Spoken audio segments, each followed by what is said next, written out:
All right, guys. So as we discussed earlier, this moment right now is fair to call the calm before the storm. The trade war storm is about to hit in full effect. And evidence to that is the following. Essentially, all shipments out of China for major retailers and manufacturers has ceased. We're talking about 50, 60% reduction in traffic at U.S. ports. The shelves at Target, the shelves at Walmart are going to start to empty. We've never witnessed anything like this. This is going to be a huge, huge deal. And so with this happening, you have Scott Besson, who's the Treasury Secretary for Trump. He's going on the Sunday shows trying to, talk about these issues in an artful way, which doesn't piss off his boss. And then you also have some former Trump officials coming out and talking about what's happening here. So one of the people from the first term is a guy by the name of Gary Conn. Now, I am no fan of Gary Conn. Gary Conn, I believe he was a Goldman Sachs guy, Wall Street guy, crook, etc., the whole spiel. But at the same time, there were some voices in the first Trump administration that you look back in retrospect and you go, oh, I had no idea how much these people, these like standard establishment type people, were keeping the train on the tracks. It is because of them. Trump's first term didn't look exactly like this second term looks. And the second term, of course, is way worse, right? And so Gary Conn sits down for an interview on Face the Nation, and he's basically going to sound the alarm here about what's to come. And in so many words, he validates everything that we've been saying about the impact of this trade war. Here we go. Vito reports that in a separate meeting, the Treasury Secretary told investors the booking of container ships that carry goods between China and the U.S. is down more than 60%. Well, we're seeing the data. We're seeing the data coming out of China. And that means, though, if people even want to buy it, it won't be there. Yeah. So what people need to understand is the cycle from a good being sold in China, loaded on a vessel, sailed across the ocean, unloaded in the United States, put in a factory, distributed to a shelf, is about 8 weeks in the United States.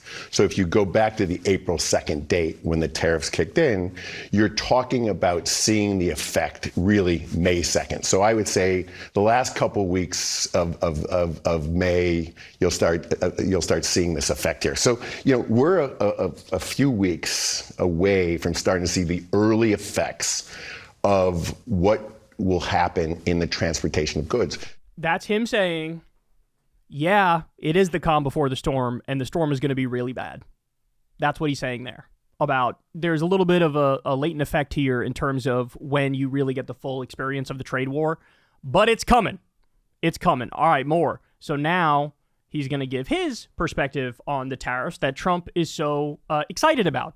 The president also says, you may pay more here, right? But I got you on the tax cuts. In fact, he tweeted, when tariffs cut in, just this morning he said this, many people's income taxes will be reduced or eliminated, and he's going to focus on those making less than $200,000 a year. This is not going to get done by Memorial Day, is it? Look, I don't know. And it would be very fast for it to get done. The other thing we need to understand about tariffs, and I think this is obvious, is tariffs are highly regressive, meaning that poorer people end up paying a disproportionate percentage of the tariffs because they spend 100% of their paychecks on goods. So they're going to Walmart, they're going to their stores, they're buying goods with their paycheck. Wealthier people save a bigger percentage of their paycheck. So the tariffs are going to affect the poorer people more. We got to leave it there, Gary. So there, he absolutely obliterates a Trump narrative about, well, the foreign countries, they pay the tariff. It's not you. It's not the people. The foreign countries pay the tariff. He's like, no, a tariff is effectively a tax on the bottom 90% of Americans. People who spend all the money they make and they get by paycheck to paycheck. That is a tax. So for Trump to even talk about, we're going to cut taxes for working class people, but you're effectively raising taxes anywhere in the ballpark of $4,000 to $5,000 because of the tariffs. So you're not going to offset that. And the other thing is, as you all know, the idea that, their tax cuts are going to target, the bottom 90% is preposterous. In the first term, his tax cut, 83% of the benefits went to the top 1% in the long run. 83% of the benefits. That's what we're looking at again. The real goal here is to put all the tax burden on the working class through tariffs, right? And remove the tax burden from the top 1%. That's the idea. Because he brags all the time. The 1890s were our best time. We were the richest we've ever been. It was an amazing time. The great 1890s. And the 1890s were what? The robber baron era. 10 people had fucking everything. And everybody else was a corporate peasant slave and was working for crumbs and were living in tenement homes. And we had child labor and kids would lose their arm in a machine at the factory. That's what that was. So look, again, in retrospect, this guy Gary Cohn comes out looking like a star because, and there were some articles recently like, hey, he had to explain basic concepts to Trump, right? I think one of the things was he had to explain to Trump that a trade deficit isn't necessarily bad. Trump hears the word deficit, like trade deficit, and he's like, oh, we're getting screwed, we're getting robbed, we're getting ripped off. And this guy had to explain to him like, hey man, when you go to your barber, and let's say you pay $50 per haircut, you've been going to your barber for years. Dog, that you have a trade deficit with your barber. But it's not like you walk away empty-handed every time you got your hair cut, right? So a trade deficit is not necessarily a bad thing. A trade deficit just means, in many instances, we are consuming a lot here, right? This is a consumer economy, effectively. And so he had to explain these things in the most elementary, basic-ass terms ever.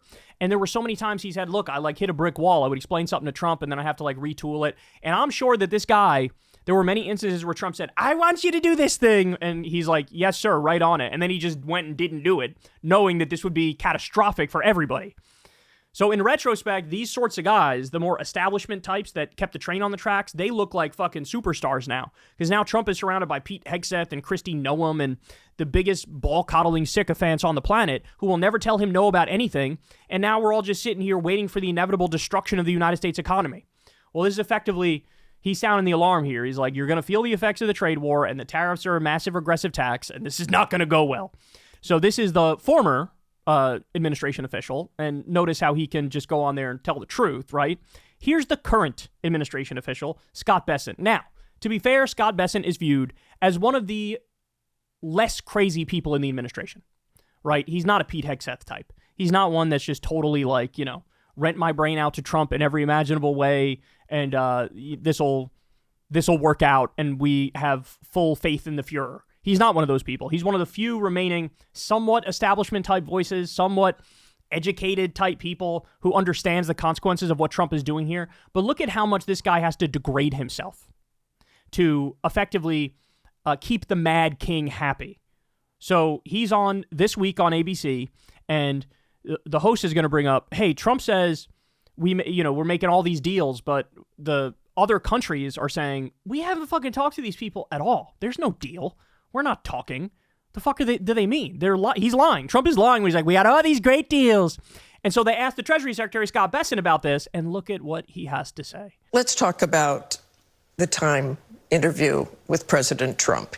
He said that he has made 200 deals on tariffs. 200 deals? Who has he made deals with? Is there... By the way, there's not even 200 countries. Oh, my God. Actually any deal at this point? I believe that he is referring to sub-deals within the negotiations we're doing. And, Martha, if there are 180... But those aren't actual deals. Martha, if there are 180 countries, there are 18 important trading partners. Let's put China to the side because that's a special negotiation. There's 17 important trading partners, and we have a process in place over the next 90 days to...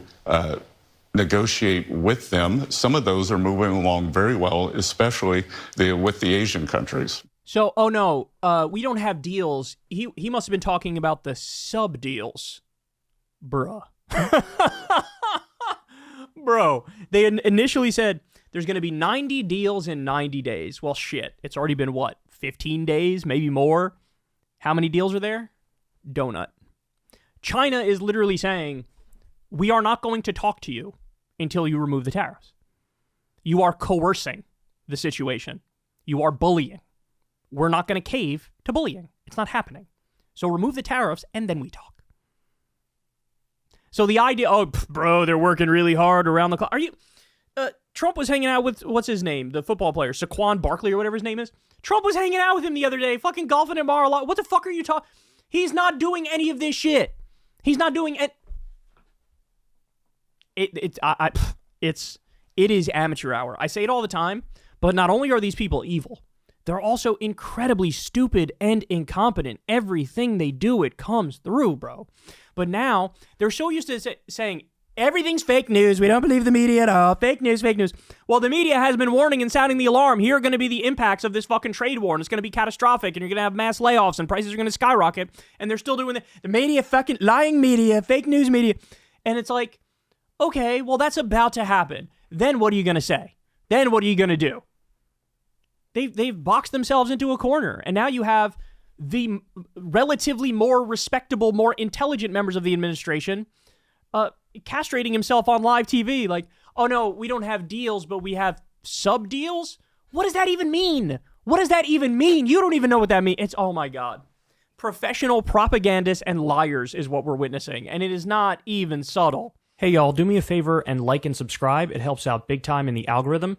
Click the bell as well for notifications when videos drop, and watch that video on screen right now. You know you want to.